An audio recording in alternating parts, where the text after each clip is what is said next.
Welcome to our weekly 3-minute therapy podcast. I'm Dr. Michael Edelstein, clinical psychologist and author, and I wrote my most popular book is 3-Minute Therapy, Change Your Thinking, Change Your Life. My podcast partner, Mick Berry, here, and I wrote a book called Stage Fright about overcoming performance anxiety. I have a new book just out, or booklet. It's called How to Be Laid Back Yet Accomplish Things. And there are 17 ways to accomplish things, overcome procrastination, unnecessary delay.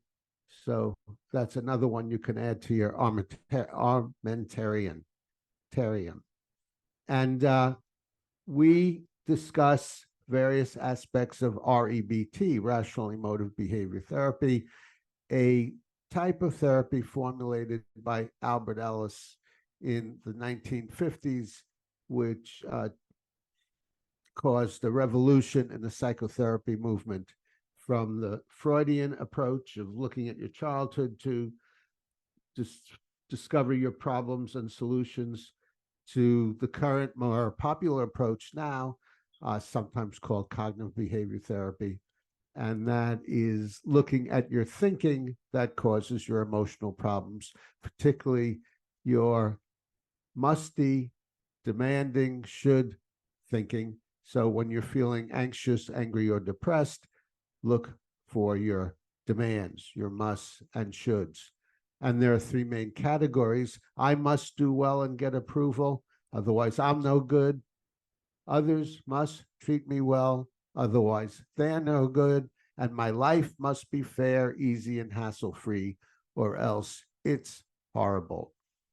So identify your musts when you're feeling disturbed or acting in self-defeating ways, and question, challenge, and uproot those musts and reinforce preferences which make sense. Today, we're going to be discussing the meaning of life. And there are various opinions. I think REBT agrees with the existentialist approach, which says there's no inherent meaning. It's up to you to create your own meaning. And if you don't have a meaning in life, then I'll give you a meaning, and that is to find a meaning, create a meaning in your life. Mick, did you want to say something there? Yeah, I wanted to say that often I hear people talk about if life has no ultimate preordained meaning, they conclude it's meaningless, but that's ridiculous. It's not meaningless. If it means something to you, it isn't meaningless. And a lot of people think there needs to be a preordained meaning, some fundamental meaning to it in order to justify having a meaning. But we don't have to justify what we find as our meaning for life. We can create it. Yeah, so there is no objective meaning laid down for us.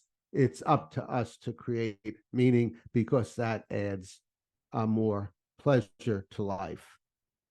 And it's very important not to conclude because there's no fundamental meaning, that doesn't mean it's meaningless. I see people make that conclusion constantly, and it does not mean it's meaningless. Right. Yeah. Or incapable of having meaning. That's not true. Yes. Now, if you want some help in finding meaning in life and defining your own meaning in life, I'll give you some help by mentioning what most people do find meaningful about life. And maybe this is true with you as well. Well, most people would like to live rather than die. So that's a meaning, how to live, and how to live healthily without sickness and disease. Also, most people would like to get along with others and beyond that, have at least one intimate relationship, sometimes have a family, also have a profession or some kind of work that they enjoy and helps them feel productive.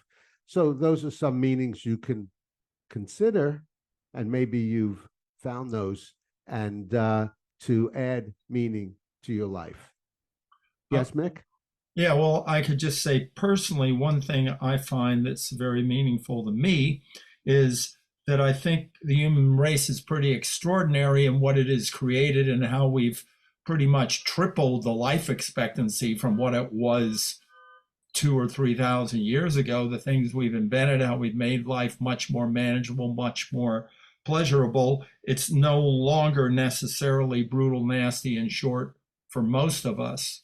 And I don't know what's going to happen with the human race and invention, but there's no telling what can occur. And though I'm not going to live to see it 10,000 years from now, I can make a contribution towards the betterment of the human race little by little. And I find that very meaningful. And I don't even have to know what the outcome is going to be. I just know by doing things that are positive, positive outcomes are produced. Yeah, yep, very good. So the bottom line here, as REBTers, we say if you want to be happy and avoid being emotionally disturbed, anxious, depressed, angry, guilty, or have self-defeating habits, addictions, procrastination, when you discover you're experiencing one of those, look for your must, look for your should, and question, challenge, and uproot your musts and shoulds. There are no musts, there are no shoulds, they're all fictions. Mick? Yeah, how does that relate to the meaning of life, finding Yeah, meaning of yeah, life? good question. And the answer is if the meaning of your life, as is mine and many people, is to find pleasure, happiness, enjoyment, and satisfaction in life, one of the main blocks are your musts and your shoulds, your psychopathological demands you put on yourself, others, and situations. Yeah. And I just wanted to throw one other thing into it. One of the most rational people I ever knew was a great aunt of mine who lived to be 94. I only spent a week with her when she was 93, but I know somebody who studied piano with her, and he was 16 years old and very depressed. And she asked him what he was depressed about, and he said, "Well, life has no meaning." And she laughed and said, "Why does it have to have meaning?" Yep. So that's another must that you may have that uh, leads to unhappiness. My life Right. must have meaning, but although it would be preferable if your life had meaning, then go along with the existentialists and the REBTers and define meaning into your life. Okay, Mick, did you have a last word on this? Uh, I'd like to, but I can't think of anything to say. Okay. Just that meaning in life, or which I think we could also just describe it as something that's passionate, that I care about a great deal, that matters a great deal to me, that is important to me. What is important to me? And that is what drives me to do things, being considerate towards people, trying to be friendly, trying to help people as much as I can, trying to help myself, trying to solve problems so that people have more happiness, less unhappiness, more physical pleasure, less physical pain. All of those things I find very meaningful. And the pursuit of meaning and the pursuit of happiness is often can be quite happy just pursuing it. Yeah, you raise a good aspect of meaning in life, and that is most people find helping others uh, to add satisfaction to their life. So go out and help others, and that'll probably enhance your life, as I do as a therapist. Mick? I'll quote Mark Twain: if you want to cheer yourself up, cheer somebody else up. Yeah, yeah, very good. Right. Yeah.